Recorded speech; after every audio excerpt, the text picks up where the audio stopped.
first trip, I took 3 days and rode around the south of Portugal. I planned this trip last minute and I had to get some work done, so I didn't get to go camping unfortunately, but I did pick some pretty cool Airbnbs to stay at.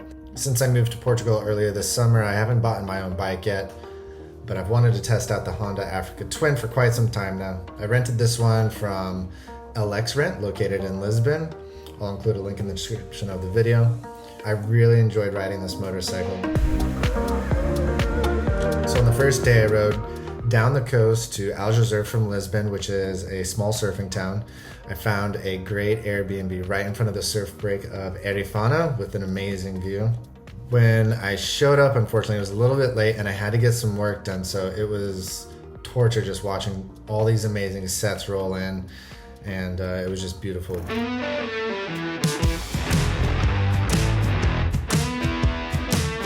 The next day, I rode through a bunch of small Portuguese towns.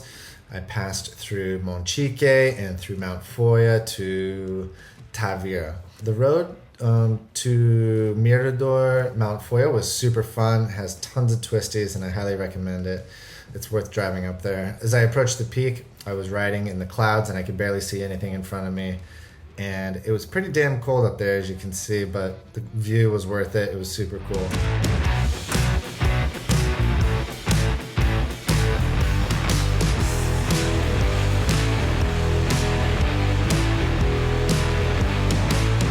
Riding through all the small Portuguese villages and seeing the vast groves of orange trees, it was just really nice and pleasant to observe the Portuguese countryside and see how peaceful it is. A much better experience than riding on the main highway along the coast.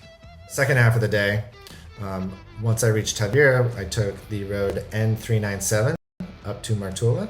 I avoided all the major highways and stuck to the back roads, and unless you come to visit some of the coastal towns in like the Algarve, I recommend taking these smaller roads through the mountains. They're much more scenic, more twisties, way less traffic. One of the best moments of this trip was when I was riding from Tavira to Mertola to try and beat the sun going down, and I ended up seeing the most incredible sunset and rainbow in the same view. I had to just stop and appreciate the show that Mother Nature was putting on for us. That night, I was able to make it to my Airbnb shortly before nightfall, which was in the middle of nowhere in this like small, it wasn't even a village, it was more like a neighborhood called Morena. After I got settled into the Airbnb, I rode to the nearest town where I located the best looking steakhouse I could find on Google. After a long day, a nice steak and some red wine was the perfect ending.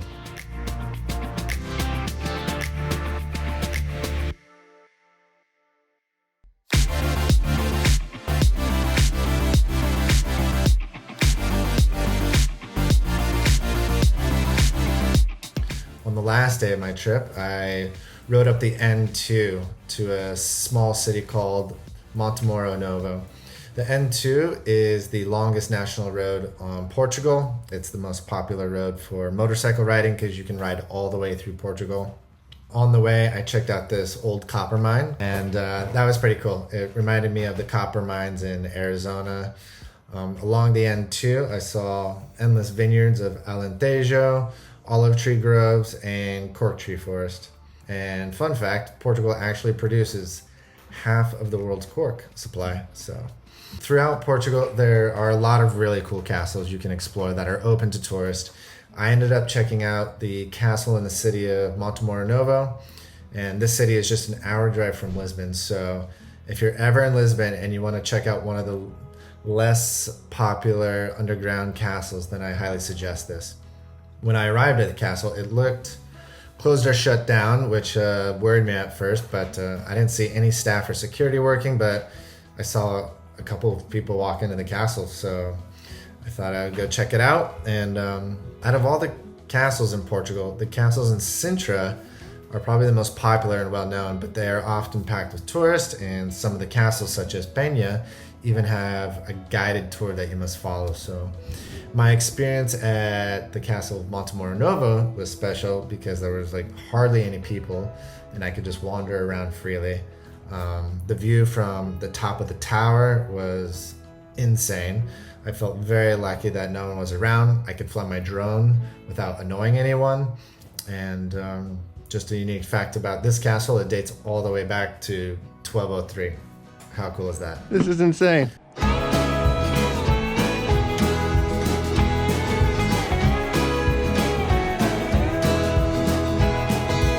After I was done exploring Montemor-O-Novo, I started heading back to Lisbon. And overall, this trip was just absolutely amazing. It felt great to get some solo time on the road, check out roads and towns I would never see unless it was by motorcycle. If you decide to explore the south of Portugal by motorcycle, you can definitely do it in 3 days, but I would recommend at least 5 days so you can take your time, stop in some of these cities, surf, or do some kayaking in Lagos or Albufeira, and really actually get to see the area instead of just rushing through it like I had to. I'm really looking forward to doing the south of Portugal again, but exploring out more of the dirt roads.